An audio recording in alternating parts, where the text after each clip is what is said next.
Welcome to Twisted Remedies. I'm your host, Justin Kucher, and this is a podcast about the benefits of Jiu Jitsu and other non-traditional remedies in trauma recovery. My guest on today's episode is Professor Gavin Wageman from the Sig Sauer Academy in Epping, New Hampshire. Gavin is a black belt in Jiu Jitsu. He's a former Marine and a former bouncer. As a range safety officer at Sig Sauer, Gavin saw an opportunity to kind of fulfill a goal that he had of bringing Jiu Jitsu and firearms together. In this episode, Gavin and I talk a lot about what he's doing at Sig and all of the exciting things coming down the road. I hope you enjoy this episode with Professor Gavin Wageman. We are back here on Twisted Remedies. This episode, I'm excited about this episode, everybody. My guest today is Gavin Wageman. Gavin is a pretty fascinating guy. I think you'll hear that by the time this is over. He is a black belt in Jiu Jitsu. He works at Sig Sauer. I'll let him kind of talk about whatever he wants from there when the time comes. Gavin and I met when he actually applied at Burlington PD back in the day as a community service officer.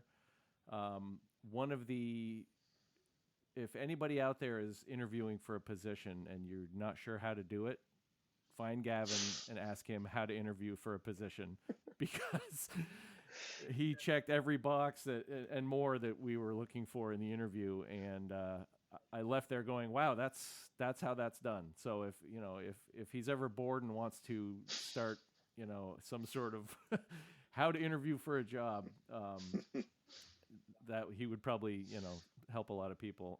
He used to be a bouncer. I think that's the official term for that.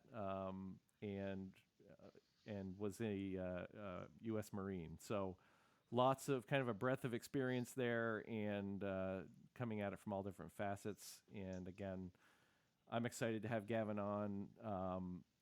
For perspective and transparency, Gavin promoted me to blue belt, so I would have him on anyway, even if that had not happened. And we may talk about that. Was at an interesting time for me anyway when that happened. So Gavin, welcome, and thanks, man. It's good to get you on. Yeah. We had a few technical difficulties here before we hit the button, but I think we're good now. Yeah. And live and in color. Yeah, it's really good to be here, man. I'm really excited to see this and been kind of paying attention to the podcast as it's been growing. It's just cool to see how these things start from the very beginning. Like at one point, Joe Rogan was just somebody, he had maybe 7 followers at one point, and then like where he is now. It's cool to be at the ground floor of what you're making. Just kind of look around and see what you're doing. It's cool to, like I get to see all the stats and stuff behind the scenes and it's growing slow, but the fact that it's growing at all, honestly, I'm thrilled with, because it's good for me. And I think it's, the feedback I'm getting is pretty good. So I think it's headed in the right direction. I don't know if we're headed in, Joe Rogan, level, but I'll take even a little bit of that would be just fine. But, so as far as your background, the Marine Corps obviously for you was a big part of your life. Was that prior to jiu-jitsu, or did those two things kind of happen at the same time? No, the Marine Corps, I didn't find jiu-jitsu until I got to my 30s. The Marine Corps was right in my teens at 18 years old. It was something I'd always wanted to be. I had always wanted to be a Marine. I have a very specific memory, or a conversation about someone else's memory. It was an old history teacher, Mr. Goodrich. He was talking about how he saw a Marine in full dress blues, and he was standing at attention. I think it was a funeral, and he said he watched this Marine stand perfectly still as a wasp landed. Like he was at attention for a drill of some sort, and a wasp landed on his neck and just started walking around on his neck. And I was kind of I don't know. I wasn't a very outdoorsy kid, I'd say. So like if I saw a wasp, I'm like, oh my God, kill it immediately, get it away from me. Like I didn't like it one bit. I'd stay away from that stuff. And it just kind of blew my mind that someone would just sit there and let that thing walk around on them. And, you know, I don't know, sixth grade, seventh grade or something. And after that story, it never left my mind. I thought more of it as I worked in the Vermont Youth Conservation Corps and started working more and more in the outdoors, and was trying to figure out what I was going to be, because I was a few years away from getting out or getting out of high school, and I knew it was going to be the military, and my mind just kept going back to the Marine Corps, Marine Corps, Marine Corps. Like it's a very special place. It's different from the other branches, and yeah, that's the path I took. It ended up the timing of it was not wasn't what I expected to have happen, because 9/11, when I had signed up to join the Marines and leave for boot camp, and then about 2 months after I signed the paperwork, 9/11 happened, and then my ship out date moved up to like a week and a half later, when I only had like 2 months or something before I was going to leave for boot. And then they're like, yeah, you're going next week, man. And off on that adventure I went. Yeah, that's how I started. That's how I started off in the Marines. And then, so you mentioned you started jiu-jitsu in your 30s. So, aren't you still in your 30s? Yes, I am. Yeah, I'm definitely in my third. No, I'll be 42 soon. Oh, all right. In a couple months. I think everybody's just so much younger than me, but you still are. But so how did you get started in jiu-jitsu? Brazilian jiu-jitsu came to me initially because I was working as a bouncer, and I had met there was a local fight venue that was celebrating at our nightclub, and the head coach or one of the promoters of it, which was Mike DeRozier, he ended up we were just having conversation, and I was talking with a lot of the fighters, and a couple of the fighters had previously helped me out, like in altercations in the past, so there was already sort of a budding friendship there. And then I just started showing up to that. I started doing it it was MMA at first, MMA and jiu-jitsu, and a little bit of Muay Thai for about 8 months, and then I fell off for about 2 or 3 years, and then I came back. I came back because, again, like in a small way bouncing, but in another way, there was a friend of mine in the Marine Corps who helped kind of inspire me to get back into this, because he was a good friend of mine in the Marines, and we would always wrestle and fight, and he would just beat I had never come anywhere near defeating him ever, but I had never really trained. Like in the Marine Corps, McMap really wasn't. It's nothing like what jiu-jitsu is. And so I was like, okay, I'm going to get some actual training, and I'm going to surprise this guy. And I just ended up forgetting all about that and falling head over heels in love with jiu-jitsu, and I just never stopped after that. I just kept going. Did you ever get the rematch to settle that? No. He actually, I know he's still in the Marines right now, and he ended up like his whole family, I guess, is into jiu-jitsu now, so it's all just one big happy family. But that's awesome. Yeah. What is the biggest takeaway from your service when you were in? Like, what's the big thing that stuck with you? I would say it's being there for leadership is something that isn't. I don't know. It's not. I don't believe it's something that's given to you to be a leader. It's something you have to earn. It's something that the people around you have to look at and say, okay, you can be the leader. And that was a lesson. That phase of my life, when I think about it, was learning how to become a leader, and learning what it is to follow, and how to handle any sort of toxic leadership, and how to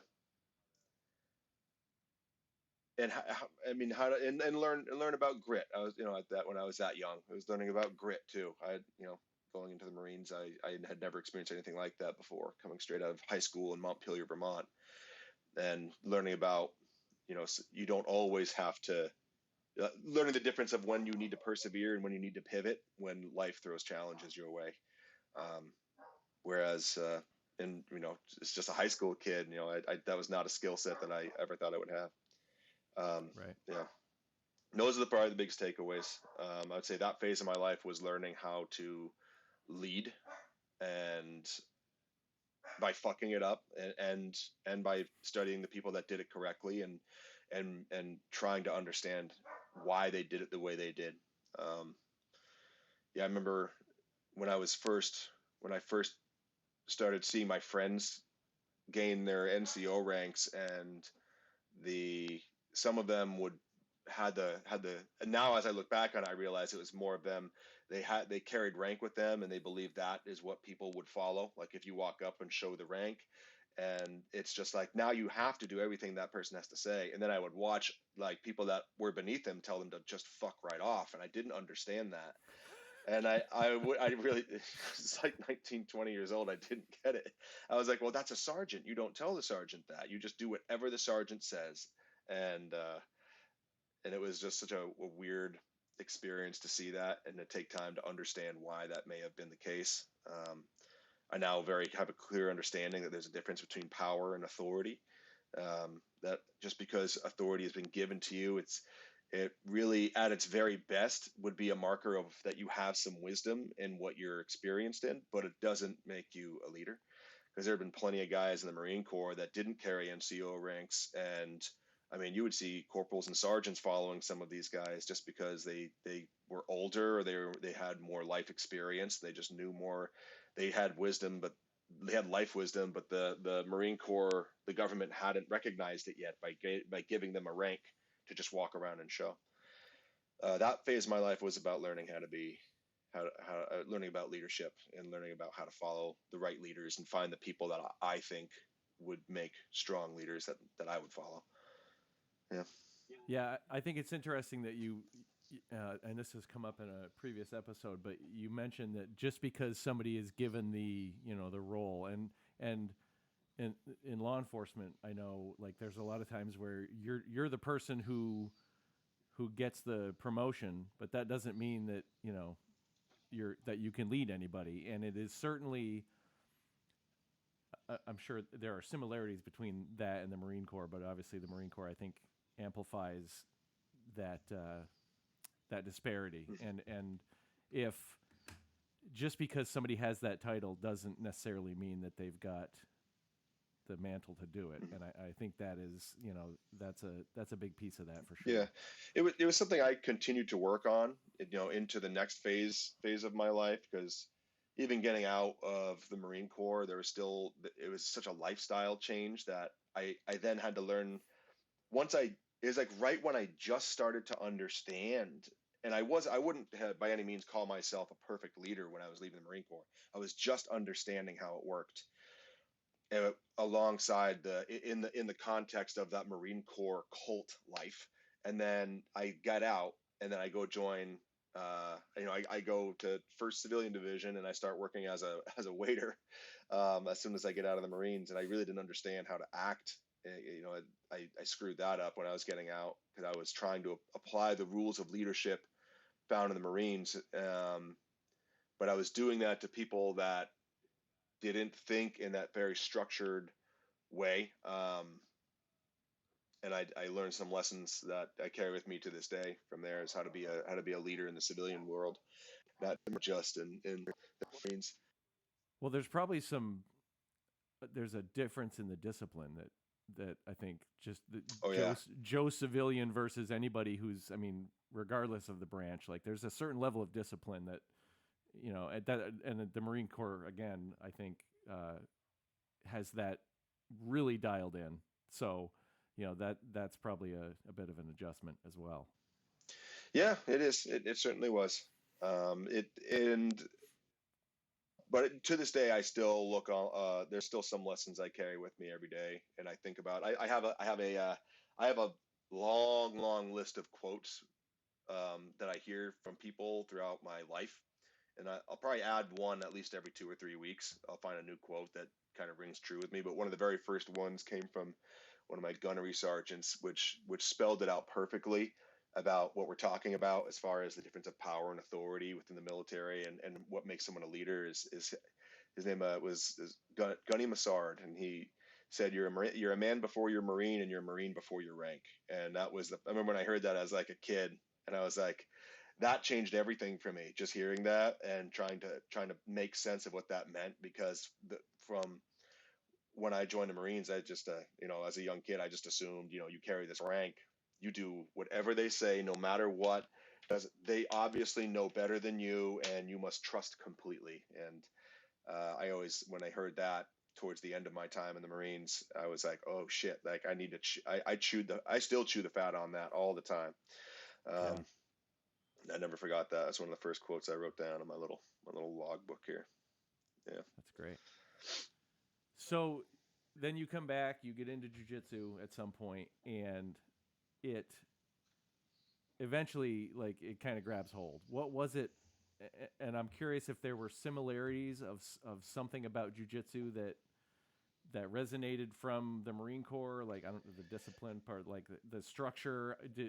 But at some point, jiu-jitsu catches on. What was it about it that brought you back and held on? I think it was a combination of the camaraderie that comes from that environment, because it's jiu-jitsu can be so unforgiving. It's commonly very unforgiving and very brutal.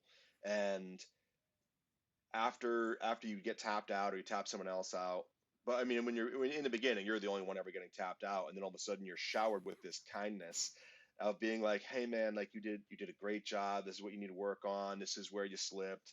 And then you literally get up and you try again. That was one piece of it, was that community that was very caring and very authentic. And then there was the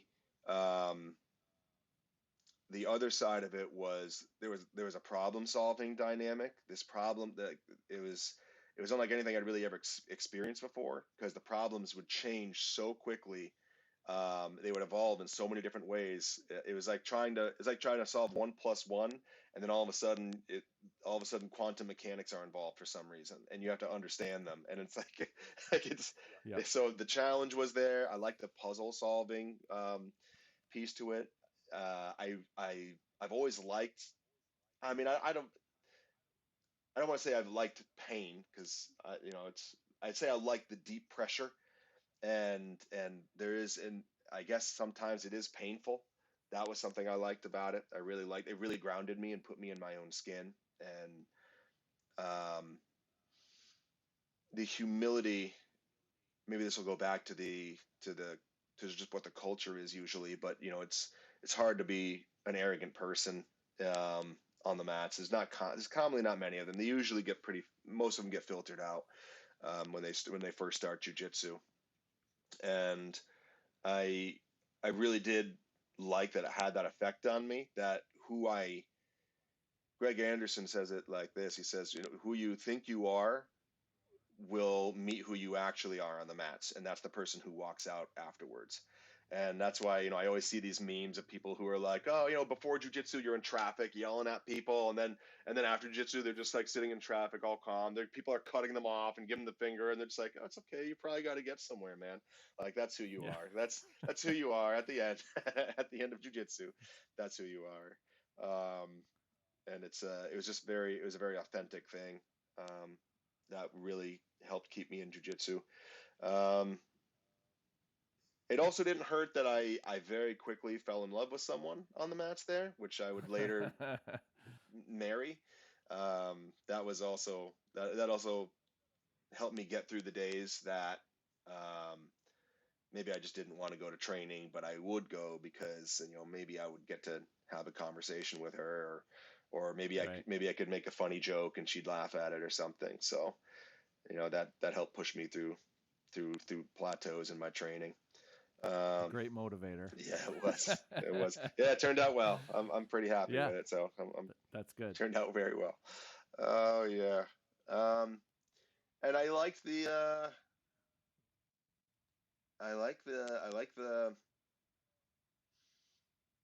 strategy.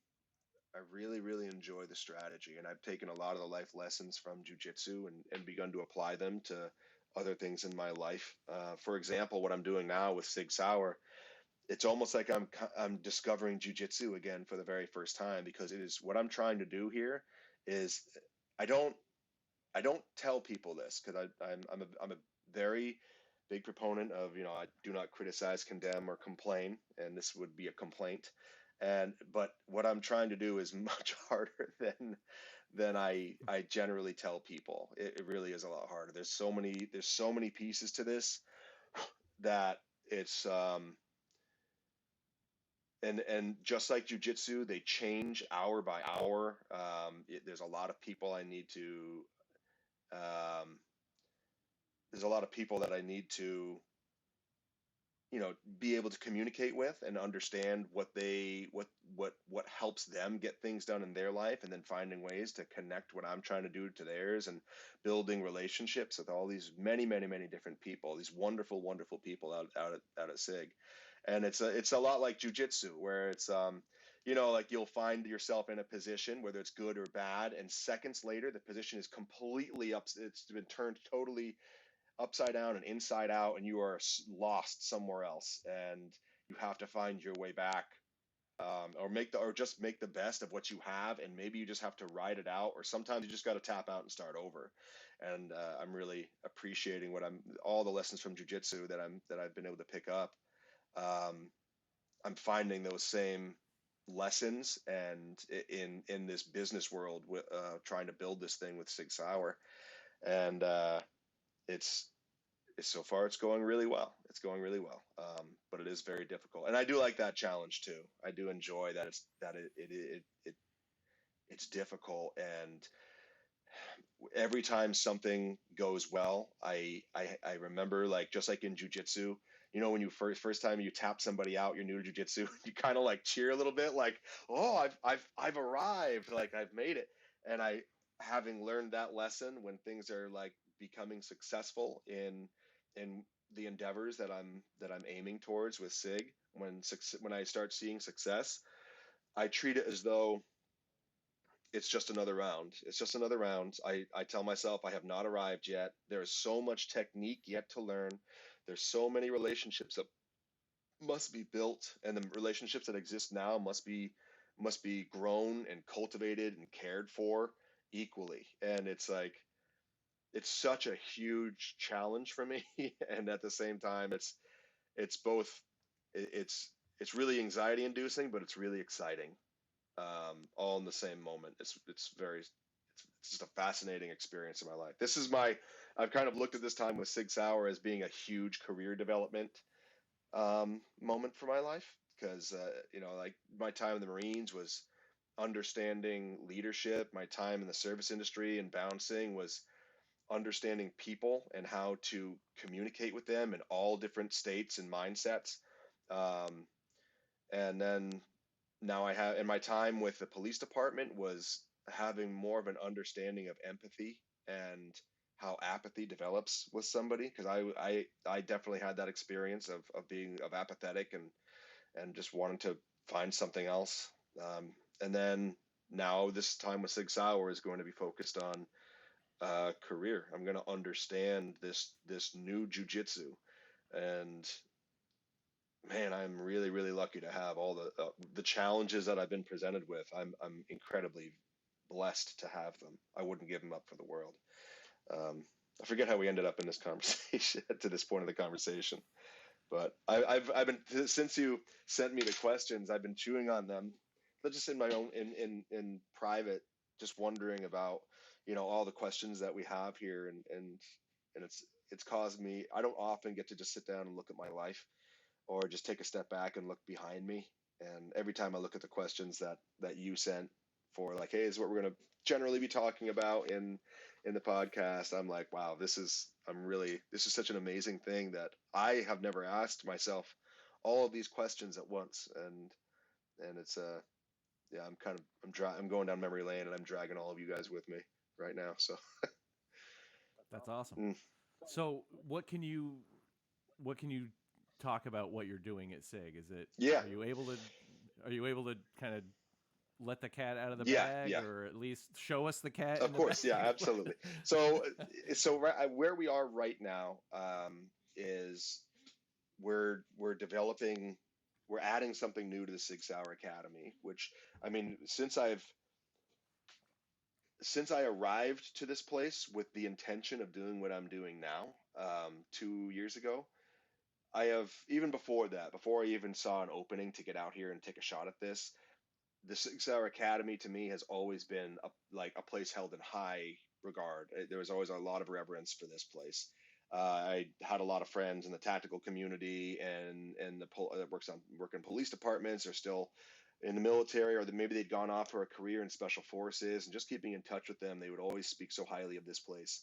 And as I got into jujitsu, I was always just like, this is just it. This is a firearms is just, learning how to use a firearm is just it's another martial art. It's a martial art, and these guys are the top. I've never seen shooters with. I mean, and I'll like everyone there is amazing, but on the academy side, I really only see the instructors and the sales reps and like the facilities guys. Everyone there brings their A game every second of the day. I don't think I've ever seen any one of those staff members sleep on like mail it in. I've never seen them mail it in, and it's been like so cool to see. So as I saw that develop, I felt very strongly.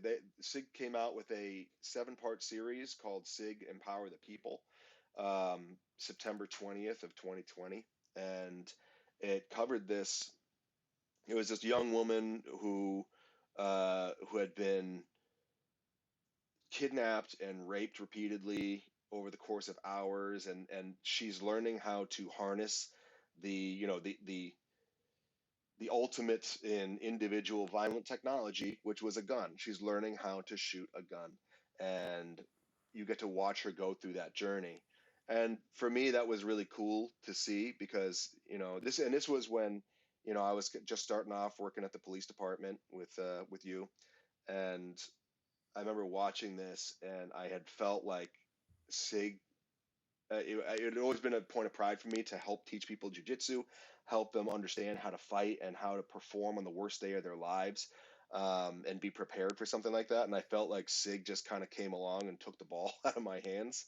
And I when I saw that, because when I saw that video, and I was like, oh man, they're doing some amazing stuff there, and I feel like I should somehow, some way, wish to be a part of it. And long story short, there ended up being a friend of mine who moved out there and became, he took a position of some regard, and he let me know there was going to be a very public facing SIG Academy for the first time, was going to create a public range, a very public facing um, building, a site for the public to come be a part of. And I was like, oh shit, this is the chance for me to get out there and plug jujitsu in to something that to a place I think could do it justice and do justice for it. And so yeah, talked to Laura, talked to my wife, and we moved out here, and I got to work, man. It started off with, I was working with the other range safety officers. I took a position I still am a range safety officer for the public range. And I remember we were hauling ammo out of a quad con, and there was a bunch of brand new rollout Fuji mats just sitting in the box. They had just arrived. And I was like, oh shit, like I know exactly what that is. And who needs that? Who is using that? I have to find out who that person is. And long story short, I find out the people that I had already kind of done some research as to who was who in the jiu-jitsu world around there, and I had every intention of trying to like work with them and try to see like, hey, like let's build this thing here. And they ended up moving on in their careers further into the company. So eventually it was just me sitting there with this flag right in front of me, and no one around to pick it up and move it. So I was like, all right, it's time to go. It's time to pick this thing up and go. You came here to do this. I was sort of struggling with a little bit of depression being out here, because I was playing with, my mind was telling me I needed to wait for someone to tell me to go do it, and it just wasn't going to happen. And I was here for maybe 6 to 8 months feeling that depression of, no one's going to do this. Everyone's going to say it's a good idea, but no one's going to execute on it. No one's going to put in the sacrifice. No one's going to try and figure out all the fucking millions of holes you got to jump, hoops you got to jump through insurance and finance and legal and HR and academy you got to go through. You have to figure it out, and it's a lot of shit. But I found myself being in a very lucky position where my job allowed me to I was able to find the ceiling of my job relatively quickly, and then I sort of came to the conclusion, with a little bit of guidance from some other people within the SIG culture, within the SIG community there, that it was going to be up to me. If this was going to happen, it's going to be up to me. And because I'd kind of bumped into the ceiling so quickly, it allowed me to set sort of a cruise control of energy for that job. And then I could take the leftovers and just start just one brick at a time, just slowly building it up, talking to people, going out into, and making friends with all the other fight gyms in the area, because the idea of what I have to accomplish there is lofty. It is lofty, puts it very, very lightly.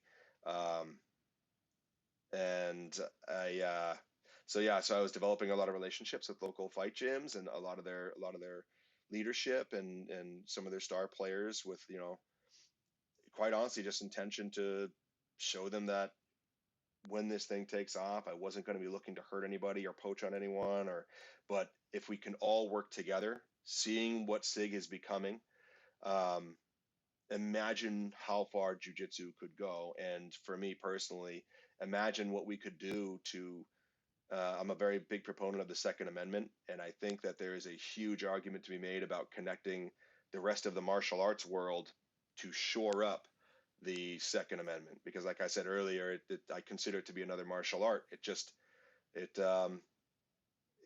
doesn't have a lot of the instructors that the instruction that I see at the academy every day. And I think that's something that can be fixed. I feel very strongly about being able to bring jiu-jitsu, for me, but other martial arts as well, to within the public eye, start to blend the line between firearms and the rest of the martial arts community. And so, yeah, as this continues, I've been doing this for about a couple years now, and it started off with just one guy at 6 o'clock in the morning in a conference room where I pushed one or two tables out. I went down this huge list of emails of high-ranking people, like, is it okay if I use this thing?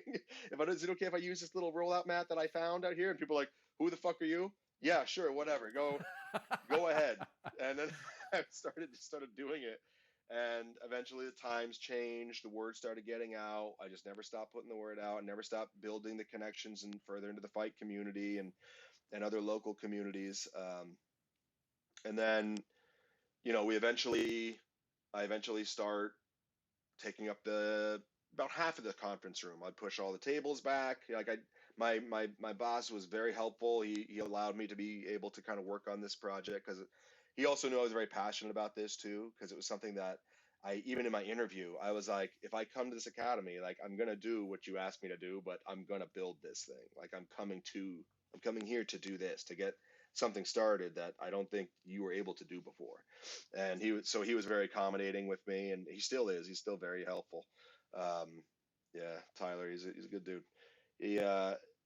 I'd go upstairs and push all the tables out of the way. I'd roll the mats down, put the tape down, and I'd wait for students. And sometimes it would be one person.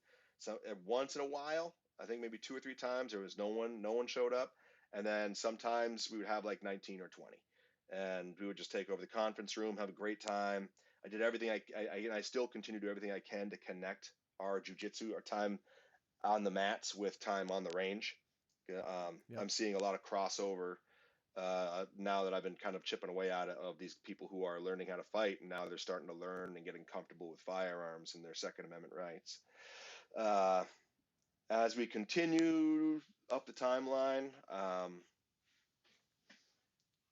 there was, another big piece to this as to why this was able to happen is there's a guy that was running this beforehand, because I had the mats. I had found the mats by this point, and I was like, okay, I need some kind of, like, I need to find more of the community out here. And just in conversation, someone, through one person or another, ends up giving me a name of a gentleman, and I'm going to refer to him a number of times as I do more podcasts, but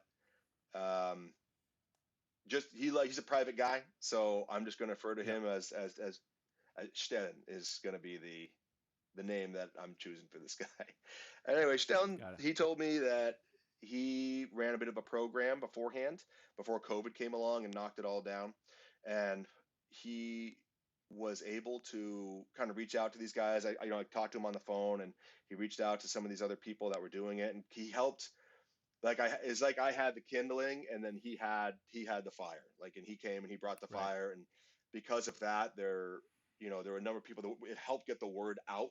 Not all of them remained. I think maybe out of the group that he brought, maybe 2 or 3 stuck around.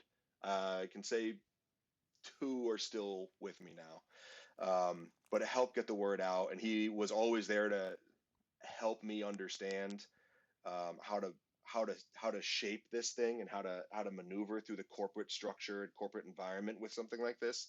He's been nothing but a massive help since day one. Yeah, I owe him a lot for that. So this continues to grow with the help of Stellen, and then there's another player that ends up coming in within that structure. Was Phil Strader. He's the current director of the academy, and I didn't know this at the time, but I guess he's boys with Hoist. Oh, and also Stellen is also friends with Hoist too. So both these guys are like good friends with Hoist Gracie, and Phil was like, I gave a presentation of like, hey, this could be this really big thing. You could have like a whole active gym. I made this little presentation in September, and this is right after Phil had come to the academy to start working, and I had no idea that he already had that vision. Like, that vision was already very clearly in his head. And in the meeting, he was talking a lot more about some of that stuff. I won't go too deep into the detail of it, but he's thinking he's the only person that doesn't train jiu-jitsu, and he sees what I see as far as what could be at the academy. And he started to feed this as well. We had Hoist Gracie come out there and run a fun little seminar. And because of Hoist Gracie's name getting out there, more of the people that were out there were like, oh, there's jiu-jitsu to be done here. And they started showing up to shoot and do jiu-jitsu. Through those connections, more connections were made. And eventually I ended up meeting some other people. We've had John Donaher come through here. Mike Zenga, the co-owner of BJJ Fanatics, has been through there. Placido Santos, if you've ever seen a John Donaher video, you've seen it. Yeah, he's a fun guy, man. I like Placido. Placido comes through even just to shoot. He comes through now. So this world is slowly these little neural pathways are starting to develop in the brain of Sig, and they're starting to touch and connect, and fire. Well, and you just had somebody I saw you standing next to in a video the other day that Tim, I think has a solid grasp in both of those. Yeah. Tim is like, I think often about what Tim's doing right now and what we're working at here, and I'm like, what I create, I realize will never ever belong to me. It'll forever belong to Sig, and I'm okay with this. But then I see Tim Kennedy doing that on the other side of the country, and I'm like, that's what I want to start creating. That's what I came here to try to create, that energy and feed that further. And the only difference is that Tim's got to do it all from scratch. I just have to talk very fluently and be authentic. Just be authentic. And when the gates open, they open. With Sig just winning all these contracts for like billions of dollars. I mean, that's the one thing I can say is like that's the huge advantage to this is that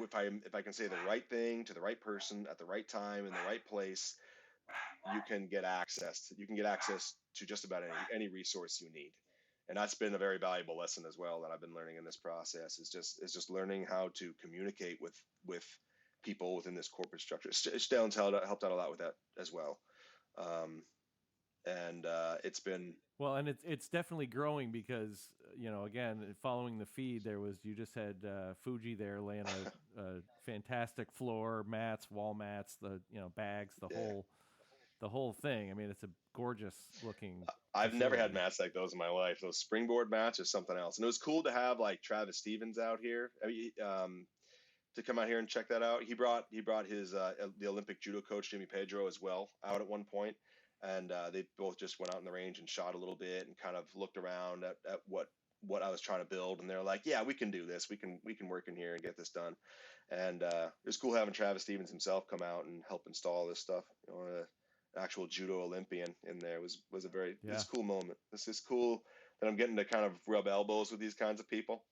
I try not to.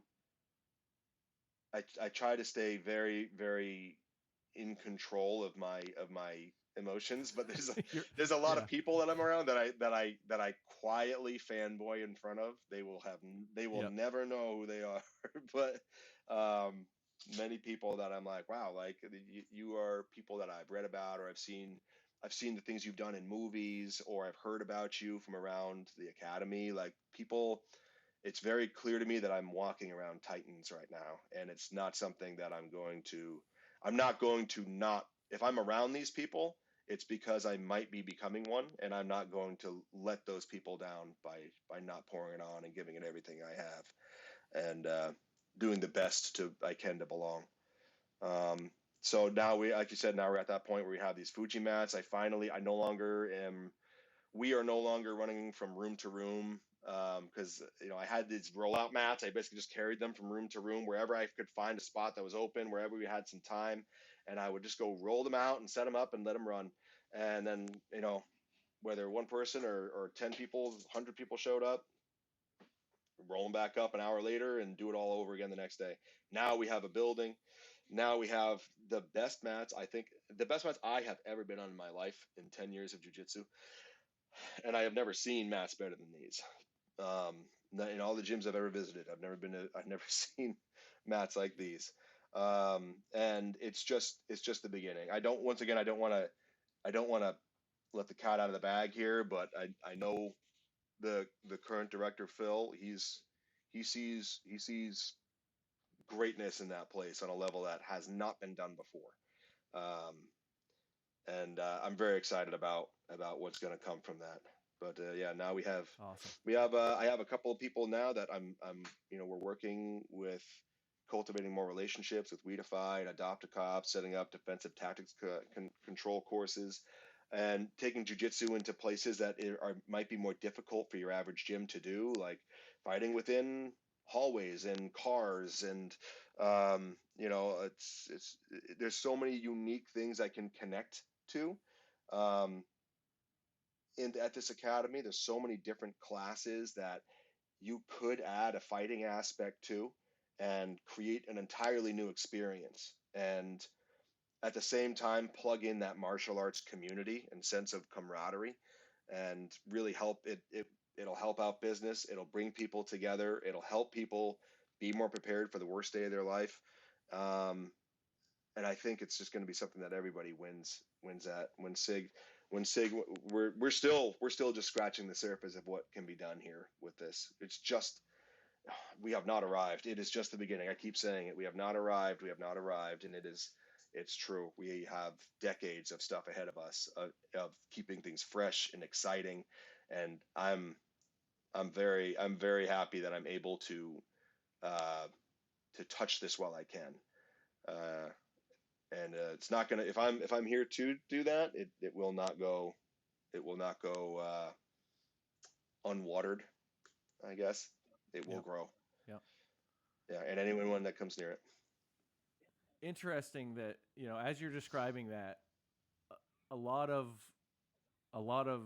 kind of, from what it sounds like, a lot of how this came to be is mindset on your part, because you were like, I'm going to do that. Like, you're that dialogue that you have with yourself, I think, from knowing you, I mean, I haven't known you super long, but from knowing you, like, I think back to when you were here and I was, we were training, and then you were going to be doing the Kumite at UFAI, and you're getting ready for this, submission only tournament with heavy hitters in it, and you'd been in it before. And I remember we were like putting you through the paces, and there was no quit. And to me, that's mindset. And then the last promotion night back in July, when I saw you, Mike, he doesn't like to be called Professor, but Professor DeRocher,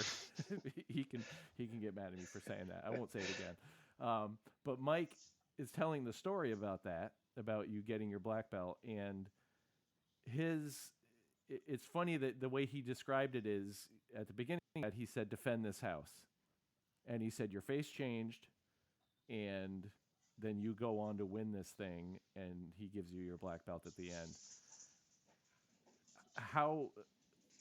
Talk me through that. That's mindset in my mind. And I mean, it's hard work. It's a lot of things, but a lot of that at the end of the day is mindset. Yeah. Okay. Yeah. That is something I draw from greatly. I'm very driven. I have a difficult time thinking well about myself. I have a difficult time thinking that I'm a success. And a lot of that plays against me. What gets me to override my anxieties, my depressions, physical pain and suffering is when people I love are on the other side. I'll go through anything. It's just like I truly don't. I'll feel pain. I'll feel discomfort, but it's almost like it's exciting to me, and it's more fuel. And it might, I don't know. I don't know how long I could take it, but thus far I have not found a limit to how much pain I can take if I know that someone I care about is waiting for me on the other side. So yeah, with Mike letting me know that in that moment, it's the same as anything else I do in my life. When I was in the Marines, and even not even talking about war, but even if we're just like having a little barracks brawl and my roommate is getting beat up, he's my roommate. And if you were beating me up, I'd probably be I'd be very timid. I'd be very timid, and I'm not looking to hurt anybody. And I would probably fall back. But if you're hurting someone I care about, I think Jordan Peterson once said, you'll never understand how kind you can be unless you also know your proclivity to be a monster. And that was what would come out, because I was easy to pick on, and I was easy to bully, but once it came to people I loved, it's the other me. It's the other person that stays in a cage, or he stays lost in the woods, and then he just comes out when he's needed in those moments. And that was, as far as getting promoted, that's what shows up here, man. As in my jiu-jitsu performance at the Kumite, it was, he knows how to press my buttons, and he knows how to get me to push past things that make me hurt, or when I want to tap out, he knows what to put on the other side. I mean, to me, that's the equivalent of him, of Gunny saying, "Take the hill," like, yeah, take the hill. Yeah. It was take the hill, but when he told me that, it was more like, there are people in this room that love you, that love you and care about you, and if you're not there to stop what's heading their way, no one will be able to stop it. Yep. You're the only one. Right. It is up to you, and no one else is coming. It's all up to you now, and that's simple. That's easy. That's easy. I'll try to make it as painless as possible for my opponent, but it will be quick. And it's funny, when I saw that written in there, I was like, it just brought back that memory, and it's what I'm dealing with now in this stage in my life. Now that I'm starting to get older, like that that part of me is still there, but I just wonder when I'll be able to access it again, because things are so different having moved away from all the people I love and the people I know. And I'm creating this new community, and the people around me, I'm like, okay, like there are people here that I would feel that way about, but I don't know. I, it's been interesting. It's been interesting not having that piece of me come out, because I've been so busy with other things, or maybe I'm just not pushing myself hard enough. I don't know, but I highly doubt that. I mean, I look at from the outside looking in. So he said, defend this house. You're building your own house. mm, I mean, yes, it's Sig's house, it's but Sigs. Yeah, it's Sigs. I'm just, yeah, it is. But you're a part of that, and that's like I look at that like you're just carrying that forward, and now you're creating that. You're in a different place yeah. and building it. I see what you're saying. I see. I'm now building the house instead of having it there before me. But Right. there is a piece of that, like you said. I know it doesn't belong to me, and but being motivated by my team and the people that are around me, and that are these amazing people that are investing in me, and they believe that I can do it. It's no small thing. It's no small thing to me, Yeah. and that I think that's probably where I'll draw. I will certainly. I have drawn from that before, to be like, I'm fucking tired. Like maybe I had a long week in general, and I've been rolling and fighting all week, and man, it would be nice to just take a night off. But it's like, yeah, but remember when this guy said he like this person, this like Stellan's probably a good example of it. That is not a person who meets out appreciation unless you really have earned it, and it's like one of those is a good example. It's like don't let those people down. You have to keep going. So it's not so much as though I see these external threats coming in to that I have to defend against. It's more like I'm learning to override the things within me that make me want to, um, not quit, but tell myself it's okay to take a day off, or tell myself it's Yep. okay to slow down. Um, Little things like that go a long way. Those little shoves from people of that stature. It doesn't take much. Um, I'm definitely more driven by positive, reinforcement than negative reinforcement. I'm learning. Um, but yeah, it's a cool fucking journey though. But yeah, that all started with just even back in the Marine Corps, the whole defend this house mentality, and push past the things that make me suffer, as long as it's for someone else. If it was for me, I, I don't care. Don't care. I don't care. Yeah. And I've Yeah. fallen into depression a number of times because of that. I had nothing that made me feel like there was no purpose to continue. Yep. It just felt like an empty sort of. It's like I was sort of giving myself drugs through. At one point in my life, actual drugs and booze and partying and video games and girls. I was a bouncer. I was working in the nightclub scene exclusively. That was my only job for like 9 or 10 years, and that's just a heavy part of that atmosphere. And that was, man, that's empty, so empty. But you Yeah. find things you want to fight for, and like, well, then for me, it was the people that were around me, the camaraderie, and it was easy to overcome the hardest things that would normally put me down. I wouldn't be able to get out of bed for days because I was depressed. But then all of a sudden, I would find somebody needed something, or I felt like I was needed, and I was not going to be I was not going to drop that ball. And even to this day, there's still times when people I might not even know very well. I don't keep in touch with them in any particular way, but I'll hear that they're struggling, they're suffering, and I'll just struggle with them, and then I'll just move on, and then it's more like I'm there in case you are actually about to slip off the cliff and go somewhere dark. I can, some strange person, some acquaintance you barely even know, at least there's someone out there who gives a shit, and it just might make your day to day even better knowing that if this person who I barely know showed up, and cared about me, who else might be out there caring about me that I might not know about? Right. So, sometimes I hear about people that struggle with things, and I try to be there. I just try. And jiu-jitsu has been a big piece of that. Getting back to your, the purpose of your podcast, um, Brazilian jiu-jitsu has been a big piece of that for me. Why is that? Sorry, why is what? Why is that? Like, what is it about jujitsu that helps with that? I mean, that you're right. That is kind of a big push of this whole thing is like what that, because for me it brought me out of that, and it's like I still don't really know Yeah, why.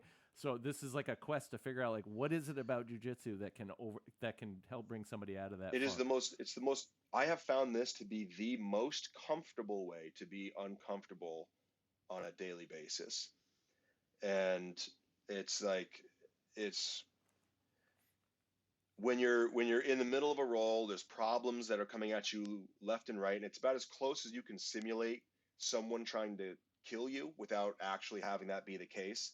It can be very intense. People will bleed. People get hurt. People get seriously injured. But you're simulating murder with each other. The game is I kill you, you kill me, and then there's only really ever one outcome: is one of you is killed. And there's something I think that accesses that primal brain that puts everything else into perspective when you're just submerged in it again and again and again and again. And that lizard brain just, it has to forget about all the other problems. Everything else has to go away because I have Tim Kennedy taking my back, crab riding me, and he's muffle choking me. And the second I rip his hand away, that he's coming back and forth, and you're running out of oxygen, Gavin. You don't have any more of these left. It's almost over. And then the pressure, and then all of a sudden my head's in the ground while he's doing that, and then you tap out, and there's this sort of like release afterwards of your body floods it's like your body just feels flooded with this good vibe that, like, yeah, you died, but you're not really dead. You're like you got your fucking ass kicked, and I now have this. Especially people in jiu-jitsu, you start to develop this sick thirst for defeat and pain and failure. You want to go find it. You want to find the. You want to headhunt the people that beat you up so badly because that defeat feels good. There's the release. You don't have to go back here when you go to them, and they're chasing you down, and they're throwing you all around. You're getting punched in the mouth. You're getting accidentally elbowed, or even on purpose. You're getting elbowed, cross-faced, and you're forced to be exactly in that moment. And then when that terrible moment of being beaten and strangled is over, the like the actual feeling afterwards, it's like it's a high for me that I've never been able to experience anywhere else, not with drugs, booze, girls, nightclubs, anything. I've never been able to find anything that comes close to it. It's the only place that I'm the happiest is when I'm in the middle of rolling with somebody. Even people that might be new to jiu-jitsu, where they're not going to be a threat. They're not going to put me in like, I'll go find the threatening position, and I will put myself within it just so I can get my Your yeah, so I fix. can get a little fix. It's like just so I can get a little touch, a little methadone. It's just a little bit, and I'll add that up, and then sometimes I'll have a shark come through, and they just beat that out of me, and the release afterwards is everything, man. It's for me, it's the most comfortable way I've found of being uncomfortable consistently. Um, because it's physically uncomfortable, just like working out in a gym. It's mentally and emotionally uncomfortable because you're dealing with someone who's trying to kill you, and then you come out the other side of it. You come out the other Yep. side of it, and that is why I think it's such a valuable thing to help people. My wife actually did. There's only been a few studies I've ever seen about jujitsu and how it treats anxiety, depression, PTSD, dissociative disorder, all these different things. And one was made by a professor in the South Florida University. I'll send you the link. And another was one that my wife actually did. We still like to get that published someday, but she. Sounds like she might need to be a future guest on Twisted Remedies. Oh, and she would actually be a good. She would be a good choice. I mean, she's dealt Yeah. with. I would let her talk about it, but she's dealt with all the struggles she's had in her life, and what jiu-jitsu has done for her, and her own journey into that. I'll send her the idea. Yeah, Yeah. yeah. But it's been, man. I'm now at a stage in my life now where it's like I can't train as often as I'd like, because I remember when I was training with you guys at BPD, it was probably 16 to 20 hours a week I was on the mats and training and drilling and teaching. And now I'll average about maybe six, maybe 6 hours a week. I'll get to train on the mats and work on things, because everything else is being picked up by all my other energy is either in work to make sure that's being successful, so that, therefore I can be accommodated this time to work on this. And also I'm like learning the business side of this, the administrative and the logistical side of running something like this. It's like I said, it's like jujitsu. It's like learning, like doing jujitsu for the first time all over again. It's confusing and Right. it's frustrating, but there's kind of a sick high I'm getting from the pain of it, of how much of a pain in my ass it is to understand, like, all right, I have to talk to these people, and then I have to, like, these two people, maybe I hear that they don't get along, but, I need to, there's certain things that will help them be successful here. And if I can attach what I'm trying to do to that, and then this person over here, like, maybe they came to me and they have some kind of request that they want to host a class here. Okay, let's figure out how to host a class here. Who else can I plug you into so Sig gets something from this, so Sig will entertain it? And it's like this. Right. It's like I'm new to jiu-jitsu, and all I'm doing is rolling with black belts all day, and and I like and they're just beating the shit out of me. but I love it, man. I treasure this ride, and I'm going to learn a lot of great lessons from this. This is my, like I said earlier, I think this is kind of my understanding of business career. Whatever happens with this, wherever I end up with this program, I'm determined it will be successful. And when I hand it off to someone, those people will be proud to accept it. And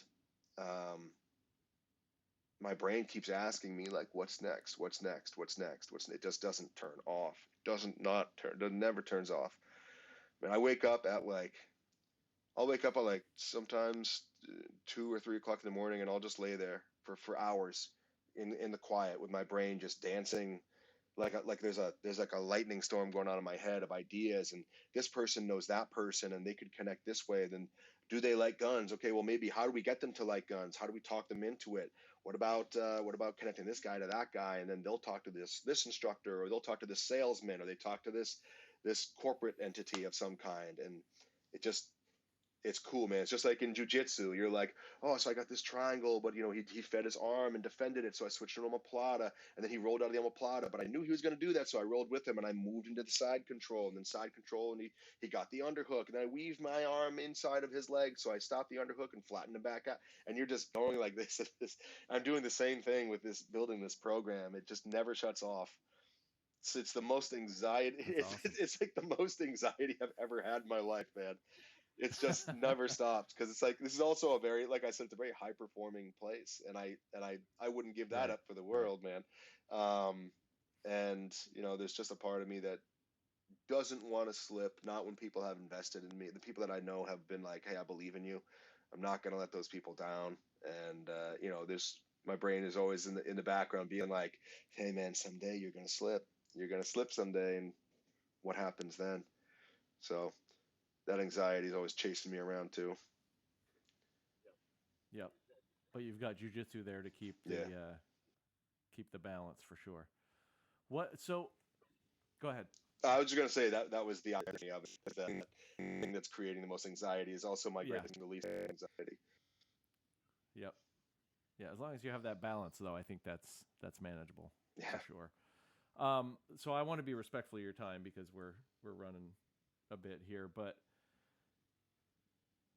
sort of you touched on this a little bit. from a perspective of a veteran who's just ready to get out of the service or post service already, and struggling with all the stuff that comes with that. You talked about earlier how that being a civilian is a much different experience than being in, and it's a different dynamic, and maybe something they encountered is they've got some stuff to process or whatever. But what advice do you have for somebody who for a veteran who's struggling with some of those things, to encourage them to start training, if maybe is jiu-jitsu the right place for them? It's going to be intimidating at first, especially if you're young, getting out of the military, and you have this idea that because you were military and you served, or you went overseas, went to war, that you're not allowed to look weak. And jiu-jitsu is going to put you in a place where you feel like that, where you're going to feel like that, but it's quite the opposite. It's the same as going to the gym and lifting weights and getting physically stronger, same as going to school and studying books, getting smarter. And jiu-jitsu is getting you on the mats with your friends, having a good time, and learning how to be dangerous, but you're also learning how to get control over that amygdala, which gives you all these crazy emotional reactions that can sometimes be very hard to get control over.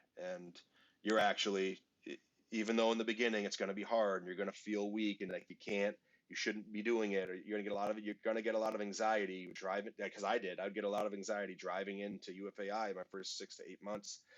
And if you can just push past that and be a good person to everyone in there, like, you're going to see some changes within you that will stay with you for the rest of your life. Some good changes in you that will stay with you for the rest of your life, because they're just they're forged in that fire of fighting. You're literally, when you're actively fighting in this, like you said, you're simulating being murdered, and then your brain gets used to that. And afterwards, what else can really hurt you? I mean, what else can really bother you when every day is being compared to someone tried to kill me today, and your brain and that's what your brain is going through. Your brain is thinking that, like, someone tried to kill me today, but I'm still here. I'm still here. I survived it. And you just get, even though we all know logically that you'll tap out, you didn't actually get killed, but your brain doesn't really know the difference. It just went through the feeling of it was about to get killed, and then you get really comfortable there, and then you start, the things in your life that seem like they were really bad, they're not so bad anymore, and you end up giving this. You're now this person that must give that gift to somebody else, because you're going to see what it does for you. Yeah, you got to start jiu-jitsu, man. Everyone's got to do jiu-jitsu. I didn't get the chance. Like maybe some other time we'll talk about like the grand scheme. But man, someday everyone's going to be doing jiu-jitsu, and I think the world's going to be such a better place for it. Yeah. So the sort of the question I usually round out every episode with is, what are your twisted remedies? Yeah. I know obviously jiu-jitsu is one of them, because we've spent the last hour plus talking about it. Yeah. Any other twisted remedies that you have that you rely on to stay grounded, stay well, stay twisted healthy? Is sort of the key word here. I have remedies, but twisted is jiu-jitsu is probably at the very top. It's probably just jiu-jitsu. I can tell you, I love my dogs. I love my wife. I love spending time with them, playing board games. I'll play like video games with my friends, and we get to goof off in these silly little electronic worlds. I like painting. But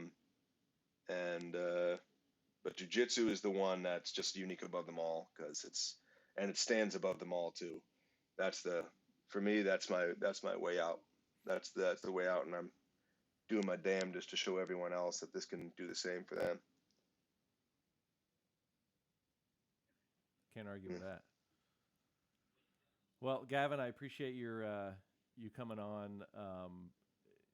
You will always, so I don't want to beat this point to death, but you promoting me to blue belt at the time. So for people listening, I was a week and a half out from my first chemotherapy treatment, and standing on the mat, wearing a mask because I had no immune system, and Still training. Still training. Well, yes, You were. still training to the extent that I could. You had Gary. But I had Gary. I'd bring my dummy with me and work out. But not just it wasn't just the promotion itself, but the fact that you gave me your blue belt is still one of, like, it's one of those put that on the list moments. And again, I appreciate all the help at the beginning of training. I appreciate you coming on here and taking the time, and you're clearly a busy guy, so thank you for for your time and thanks for having me, man. And that blue belt is exactly where it belongs. I said it from the beginning, man. It's not going to be on there forever, because you're destined for a black belt too. You're destined to go beyond that, and then you get to be up here at this level and get to look around and be like, shit, there's not many of us left up. There's not many of us up here. There's not a lot, but hey, even that blue belt, man, that was where it went exactly where it needed to go. And I couldn't be any. I still have I have a purple belt that was given to me by Miles Hacking. I have the purple belt given to me by Mike. My brown belt is currently at UFAI. That's where it belongs. And but I look at those purple belts every now and then, and I'm like, yeah, like that blue belt, like it. If I could give that to anybody, I would do it all over again. That's what I'm saying. I'd do it all over again. That's exactly where it belongs. Well, thank you. Thanks for having me. I hope things continue to move in the direction they're going at SIG and with everything else. So thanks for having me, man. And that concludes the episode with Professor Gavin Wageman from SIG. If you are anywhere near the New Hampshire seacoast, Epping, New Hampshire area, I highly recommend stopping in to see what the Sig Academy has to offer, from firearms to now Jiu Jitsu, and probably more to come from listening to Gavin. Thank you again for listening. If you enjoyed the show, please like, subscribe, recommend, write a comment, write a review, all those fun things. And as always, take care of yourselves and take care of each other.